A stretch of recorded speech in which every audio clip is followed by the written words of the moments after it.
नमस्कार मित्रों। विमुक्त दिवस 31 अगस्त 2022 की पूर्व संध्या पर मैं डॉक्टर BK लोधी,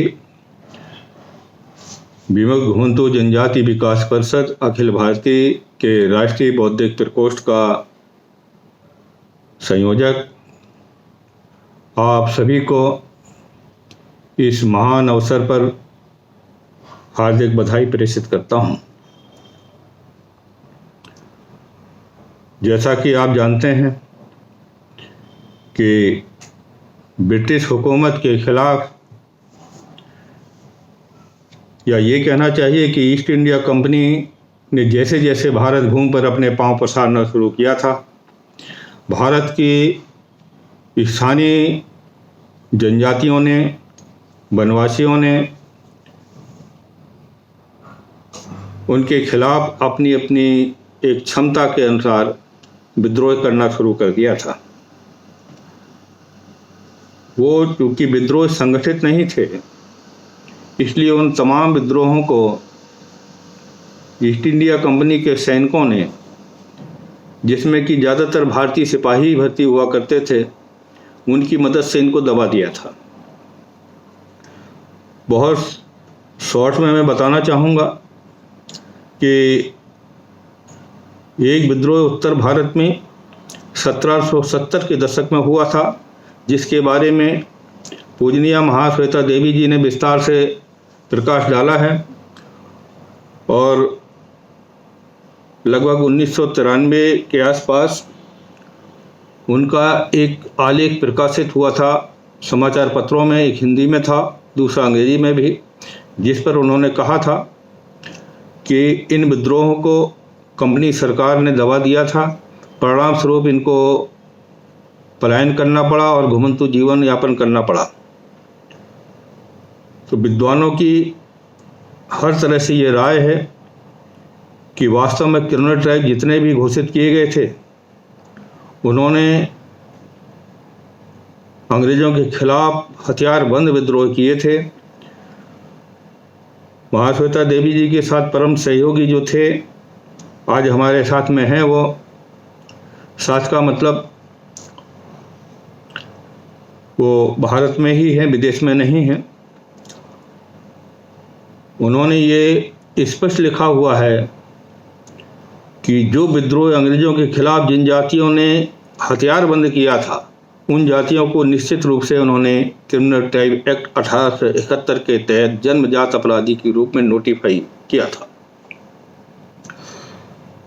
मैं कुछ ऐसे तथ्यों पर आज की तारीख में प्रकाश डालना चाहूँगा जिनके बारे में संभवतः आपको जानकारी नहीं होगी। हालांकि मेरे जो कुछ रिसर्च पेपर्स हैं, या Indian council of social science research की सीनियर फेलोशिप के दौरान जो मेरा एक गहन शोध प्रबंध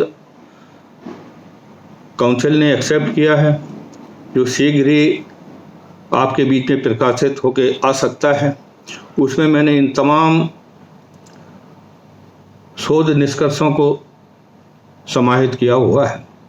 उन्हीं के हवाले से मैं आपको बताना चाहता हूं कि विद्रोह तो 1770 के दशक में हुआ था, तो कंपनी सरकार ने रेगुलेशन एक्ट 1773 के तहत उत्तर भारत की कुछ किसान जनजातियों को अपराधी घोषित किया था, लेकिन वो इतना कुख्यात कानून नहीं था कि जन्मजात हर व्यक्ति को क्रिमिनल ट्राइब घोषित कर दिया जाए।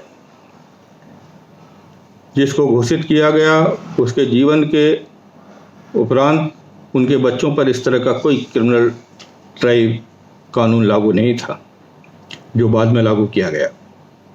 1842 के बुंदेलखंड विद्रोह में जो गौड़ जनजाति ने और लोधियों ने किया था, और 1842 में ही इन लोगों को अपराधी प्रवृत्ति का कंपनी सरकार ने घोषित कर दिया था। बाद में जब 1857 का एक भीषण संग्राम, स्वतंत्रता संग्राम घटित हुआ, उस संग्राम के पश्चात जो भीषण कत्लेआम हुआ था, वो इन्हीं विद्रोही जातियों का हुआ था, जिन्हें क्रिमिनल ट्राइब कहा गया। जब महारानी विक्टोरिया ने कंपनी सरकार की अनियमितताओं से चिंतित होकर और विद्रोह बगावत की संभावनाओं को अनवरत चलते रहने की आशंकाओं के मद्देनज़र कंपनी सरकार से नवंबर 1858 में कंपनी सरकार से भारत का शासन अपने हाथ में लिया तो लोगों को ये उम्मीद जगी थी कि जिस तरह से महारानी विक्टोरिया की एक घोषणा है कि भारत के तमाम उन विद्रोही बागियों को क्षमा कर दिया जाएगा जो माफ़ी मांग लेंगे और आगे ब्रिटिश हुकूमत के खिलाफ किसी तरह का विद्रोह नहीं करेंगे। इसके बावजूद जब ये पाया गया कि कुछ जनजातियां, कुछ जन समुदाय ऐसे हैं जो न झुकने को तैयार है, न सरेंडर करने को तैयार है, न माफ़ी मांगने को तैयार हैं और वो लगातार विद्रोह कर रहे हैं अपनी अपनी क्षमता के अनुसार, कहीं गुरिल्ला स्टाइल में आक्रमण कर रहे हैं, कहीं ब्रिटिश भारत में वो आपराधिक गतिविधियों को अंजाम दे रहे हैं। ऐसे समुदायों को कंट्रोल करने के लिए वर्ष 1871 से इन्होंने क्रिमिनल ट्राइब एक्ट लागू किया और ऐसी तमाम विद्रोही जातियों को जन्मजात अपराधी के रूप में अधिसूचित करना शुरू किया था। उस समय एक आसन्न संकट था, जो ब्रिटिश फौज है उसको अफगानिस्तान के युद्ध में भारतीय सैनिकों की आवश्यकता थी। तो ब्रिटिश सैन्य अधिकारियों ने एक मार्शल रेस थ्योरी ईजाद की ताकि भारतीयों को भर्ती किया जा सके। ये पहली बार हुआ था। जैसा आप जानते हैं कि अंग्रेज़ों की एक बहुत बड़ी चालाकी पूर्ण एक नीति रही है, बांटो और राज करो, डिवाइड एंड रूल। उस डिवाइड एंड रूल के तहत भारत की उन तमाम योद्धा जातियों को जिन्होंने अंग्रेज़ों के दांत खट्टे किए थे, युद्ध किए थे, जिनसे अंग्रेज कांपने लगे थे, लेकिन उन्होंने अपनी फूट डालो राज करो की नीति के तहत उन जातियों को अपने पक्ष में मिला लिया और इस तरह से उन्होंने भारत के समाज को 3 भागों में बांटा। एक तो मार्शल रेस, जो लड़ाकू थे, योद्धा प्रवृत्ति के थे, प्रकृति थे, जिनका इतिहास था लड़ने का और जो अंग्रेजी शासन के प्रति पूरी तरह से वफादार थे या वफादार हो चुके थे। उन्होंने उनको मार्शल रेस की कैटेगरी में शामिल किया। दूसरी एक कैटेगरी थी कि जिनमें लड़ाकू गुण तो थे, उनको लड़ने का उनका इतिहास भी था, उनके पूर्वजों ने लड़ाइयाँ भी लड़ी थी, लेकिन वो अंग्रेजी हुकूमत के प्रति वफादार नहीं थे। वो लगातार विद्रोह कर रहे थे, वो रात में विद्रोह कर रहे थे, गुरिल्ला स्टाइल में विद्रोह कर रहे थे। खासकर वो ब्रिटिश भारत में ही ऐसी गतिविधियों का अंजाम देते थे जिन्हें वो क्राइम की कैटेगरी में रखते थे। ये तमाम वो जातियां थीं जो अपनी आजीविका के लिए क्राइम नहीं करती थी, बल्कि ब्रिटिश भारत में विद्रोह करती थी, उनके कानून व्यवस्था को चुनौती देती थी। तो ऐसी बहुत सी जातियां थी। जब ये देखा गया कि देशी रियासतें, कई रियासतें उनको अच्छे चाल चलन का प्रमाण देती हैं कि बहुत नेक चाल चलन के लोग हैं, लेकिन वही पड़ोस में जाके जहाँ जहाँ भारत पर ब्रिटिश का शासन था वहाँ पर वो अपराध भी करते थे। वो चोरी भी करते थे, डकैती भी करते थे, लूट मार भी करते थे। कई बार वो लूटपाट इस उद्देश्य से बिल्कुल नहीं होती थी कि उनकी आजीविका के काम आएगा वो सामान, वो केवल उनको विनष्ट करते थे। इस बात के पूरे पूरे प्रमाण हैं।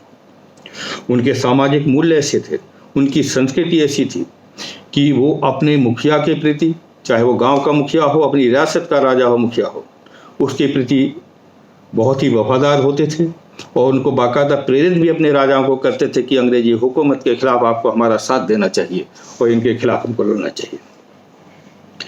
तो ऐसी जातियों को जो एक देशी हुकूमत, देशी रियासत ये कहती है कि ये अच्छे चाल चलन के लोग हैं, अपराधी नहीं हैं, वहीं ब्रिटिश हुकूमत ये कहती थी कि ये क्रिमिनल हैं, अपराधी हैं। और अपराध की श्रेणी में कौन कौन लोग थे, ये तो तय था कि जिन्होंने सशस्त्र विद्रोह किया था वो तो विद्रोही थे ही।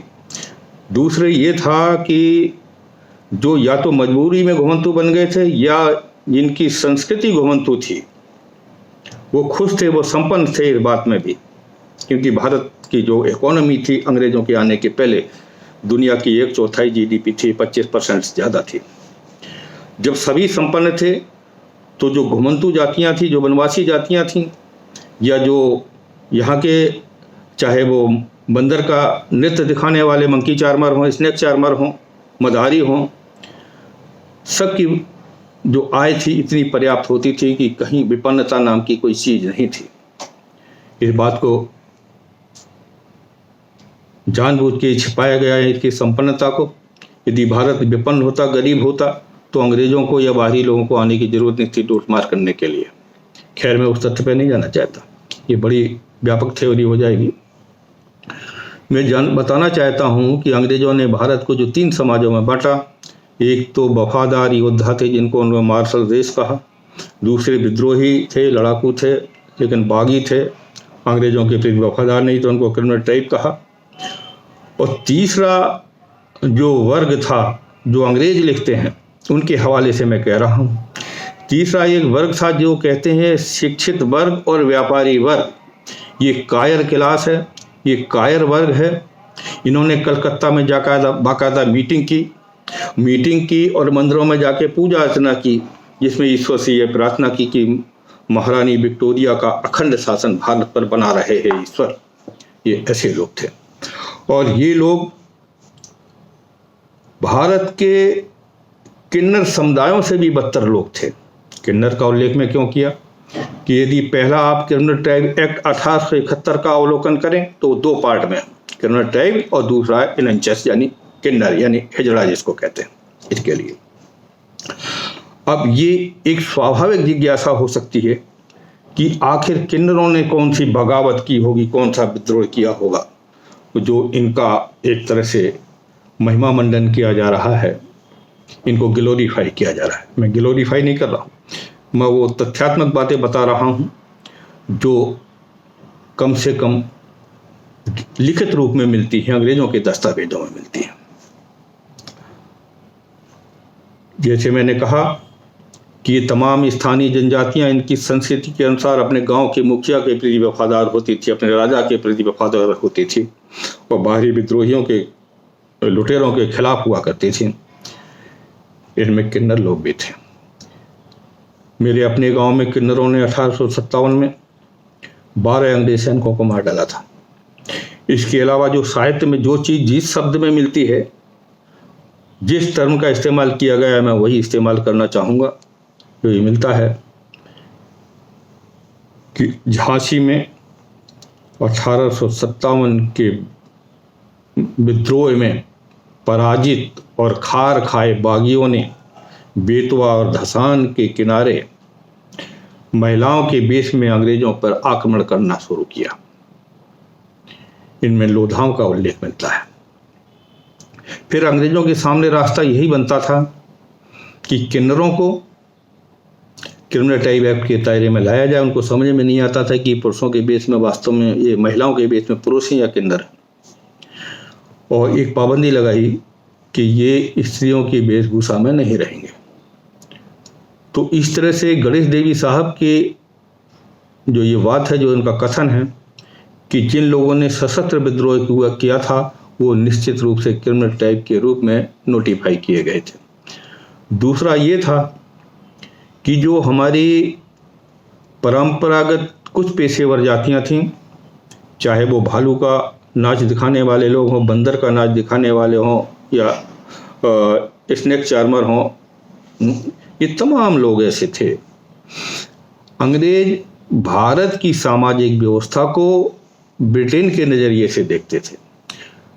उनका कहना ये था कि जिनका व्यवसाय गैर कानूनी है, क्योंकि इस तरह के सारे कृत्य वहाँ पर गैर कानूनी थे, क्या मंकी चार्मर हो या स्नेक चार्मिंग हो या दूसरी चीज़ें हों, तो उन्होंने ऐसी संदिग्ध जातियों को, जिसमें ज़्यादातर घुमंतु थी, उनको भी क्रिमिनल टाइप एक्ट के दायरे में समाहित किया था। तो ये तो हुई कि 3 वर्गों में जिस तरह से अंग्रेजों ने भारत के शासन को, भारत के समाज को बांटा हुआ था, इसका मैंने उल्लेख किया। थोड़ा मैं और उन चीज़ों पर गौर करना चाहता हूँ, आपको समक्ष लाना चाहता हूँ कि इन घुमंतू जातियों के बहिष्करण की शुरुआत केवल अंग्रेजी शासन के दौरान नहीं हुई थी। 1703 में जब अलाउद्दीन खिलजी ने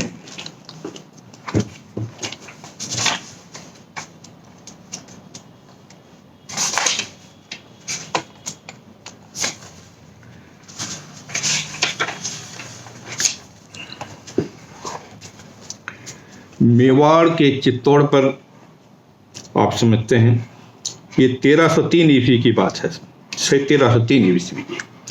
1303 ईस्वी में चित्तौड़ के मेवाड़ के चित्तौड़ पर अलाउद्दीन खिलजी ने जब आक्रमण किया, उस समय वहाँ के राजा रतन सिंह थे। एक बेबसी के तहत उन्हें अलाउद्दीन खिलजी से एक समझौता करना पड़ा था। ये इतिहास की बात है। उस समय 30,000 राजपूत बलिदान हो गए थे, उनके राजपूत सैनिक। लेकिन जब समझौता किया तो बहुत से राजपूत सैनिक ऐसे थे, उनकी रियासत की बहुत सी ऐसी जातियां थीं जो इस समझौते से नाराज थी, और इस नाराजगी के कारण या उनको अपने मान सम्मान की, अपनी रक्षा के लिए, इज्जत आबरू की रक्षा के लिए मेवाड़ से पलायन करना पड़ गया था। जब वो 1303 ईस्वी में पलायन करके कहीं गुजरात पहुंचे, गुजरात पहुंचने पर उन्होंने बगावत जारी रखी तो उनको बागरी कहा गया। गुजरात की जो बागरी जाति है वही राजपूतों की एक शाखा है, वंशज, जो वहाँ पर बागरी कहलाई। अब जब ये पलायन कर ही गए तो इनके पास जो कौशल था वो था हथियार बनाने का, लोहे के औजार बनाने का। तो इन्हें अन्य जगह पे, अन्य राज्यों में, अन्य जगह पे भौगोलिक स्थिति में इनको गाड़िया लोहार के नाम से जाना गया। गाड़िया लोहार के नाम से जाना गया, बागरी के नाम से जाना गया। और जो यहाँ की सांसी, कंजर, नट, भातु, हबूड़ा, ये तमाम जातियाँ भी पलायन कर गई थी वहाँ से। तो ये या तो अन्य राज्यों की अपनी बिरादरी की यहाँ इनको शरण मिली या फिर जंगलों में शरण मिली। जो जंगल में चले गए तो इनके जो आपसी सामाजिक संबंध बने मैत्रीपूर्ण, वो भीलों के साथ बने, इनके कोलों के साथ बने, भील जनजाति अन्य जातियों के साथ बने। फिर एक आशा की किरण इनको नजर आई जब अकबर के साथ महाराणा प्रताप का विद्रोह या युद्ध शुरू हुआ। तो उस समय जो 1303 ईस्वी में जो लोग पलायन कर गए थे अलाउद्दीन खिलजी के आक्रमण के समय में, उन्होंने भीलों को साथ में लेके और वापस 1576 में राणा प्रताप का साथ दिया था। बड़ी उम्मीद थी कि हम यहाँ पे मुगलों को पराजित कर देंगे, चित्तौड़ को मेवाड़ को हासिल कर लेंगे, लेकिन ऐसा संभव नहीं हुआ। फिर से उनको पलायन करना पड़ गया। ज़्यादातर लोग ये जानते हैं गाड़िया लोहारों के इतिहास में कि 1576 ईस्वी में इनका पलायन हुआ था। नहीं, इतिहास ये बताता है कि 1303 ईस्वी में अलाउद्दीन खिलजी के समय में इनको पलायन करना पड़ गया था वहाँ से। इनके साथ जितने भी जो मैंने जिक्र किया है, नट है, सांची है, हबूड़ा है, भातु है, ये तमाम लोग हैं जिनको अंग्रेजों ने बाद में जन्मजात अपराधी घोषित किया गया। इनके यदि आप सरनेम देखेंगे, इनके सरनेम आज भी सभी के सभी पुरुष सिंह लिखते हैं, जो शौर्य का प्रतीक होता है। वो बात अलग है कि आज उनकी हालत इतनी ज़्यादा बद से बदतर हो चुकी है कि कोई सभ्य समाज या राजपूत समुदाय उनको अपना ना माने। ये उनका दुर्भाग्य या हमारे भारतीय समाज का दुर्भाग्य, ये तो आप डिसाइड करिए। लेकिन मैं ये जानता हूँ कि ये विद्रोही स्वातंत्र योद्धा थे जिनकी हालत आज बहुत खराब है। विमुक्त और घुमंतू जनजातियों को एक जो सम्मानजनक गौरवमयी पहचान मिली है, वो हमारे कर्मवीर दादा इलाते साहब ने प्रदान की है, जो राष्ट्रीय विमुक्त घुमंतू एवं अर्ध घुमंतू जनजाति आयोग के चेयरपर्सन थे। मुझे उनके साथ डिप्टी सेक्रेटरी और डायरेक्टर रिसर्च के रूप में कार्य करने का मौका मिला, तो मैं बेहतर जानता हूँ कि कम से कम जो उत्तर भारत की जो जातियां हैं अपना जाति का नाम छुपाती थी, उनकी हालत बड़ी खराब हो चुकी थी। उन्होंने ऊर्जा का संचार किया, एक गौरवमयी पहचान उन्होंने बहाल की। उन्होंने कहा कि आज की जो विमुक्त जातियां हैं वो असल स्वतंत्रता संग्राम सेनानी है, वास्तविक स्वतंत्रता संग्राम सेनानी है, और घुमंतु जनजातियां भारतीय संस्कृति, हिंदू संस्कृति की रक्षक है। ये एक साइकोलॉजिकल जो इफेक्ट पड़ा इंडिया, तो गर्व के साथ अपनी पहचान उजागर कर रही हैं आज। नहीं, पहले सब के सब अपनी जातियों को छुपाते थे। अंग्रेजों की जो डिवाइड एंड रूल करने की पॉलिसी थी, आपको बताएं, एक दौर आया था कि 1919 में जो भारत शासन अधिनियम बना, भारत शासन अधिनियम में भारतीयों की भागीदारी की बात हुई, लेकिन उसमें एक कुछ क्राइटेरिया पॉइंट रखे कि उनकी संपत्ति क्या है, शिक्षा क्या है, आदि आदि। अब इन जातियों के पास ना तो शिक्षा थी और ना संपत्ति थी, तो इनको वोट देने का अधिकार से एक वंचना इनको मिल गई। तो ये वंचित समुदाय की भागीदारी कैसे हो, तो कुछ ये हुआ कि कुल 3% की भागीदारी इनको देनी है भारतीयों को। तो इसमें से ये कहा गया कि डिप्रेस्ड क्लास को भी भागीदारी देनी चाहिए। डिप्रेस्ड क्लास में पहले नंबर पे जो रखा गया था वो क्रिमिनल ट्राइब को, घुमंतु जातियों को, इन जातियों को और आदिवासियों को, और लास्ट में अनटचेबल को, जिनको आज अनुसूचित जाति कहा जाता है, इनको एक भागीदारी नाम मात्र की दी गई थी। हमारे संयुक्त प्रांत से उस समय 1919 में जो मल्लाह जाति के थे, एडवोकेट रामचरण कश्यप जी मल्लाह जाति से थे, सछूत पिछड़ी जाति से और क्रिमिनल ट्राइब थे, उनको MLC बनाया गया था। ये भागीदारी उस समय लेजिस्लेटिव काउंसिल में थी, विधानमंडलों में थी और बोर्डों में थी। 3% मात्र था, ज़्यादा नहीं था। और उस अधिनियम के क्या अच्छे प्रभाव हैं, क्या दुष्प्रभाव हैं, उसकी समीक्षा 10 साल बाद होनी थी। उस समीक्षा के लिए जो साइमन कमीशन आया था 1928 में, जिसको अपनी रिपोर्ट 1932 तक देनी थी, और भारतीयों को एक अच्छा हुआ कि 10%, 3% से भागीदारी बढ़ाकर 10% कर दी गई। लेकिन सबसे बुरा जो काम हुआ, सबसे गलत काम हुआ, वो काम ये हुआ था कि इनको मताधिकार से वंचित कर दिया गया। क्रिमिनल ट्राइब को इनकी भागीदारी 0 कर दी गई बिल्कुल, और ये भागीदारी आदिवासियों की भी खत्म की गई। वो बात अलग है कि भारत सरकार ने बाद में उनके लिए शेड्यूल ट्राइब बनाया, लेकिन बहुत बाद में बनाया। और डिप्रेस्ड क्लास में केवल जो रखा गया, वो रखा गया है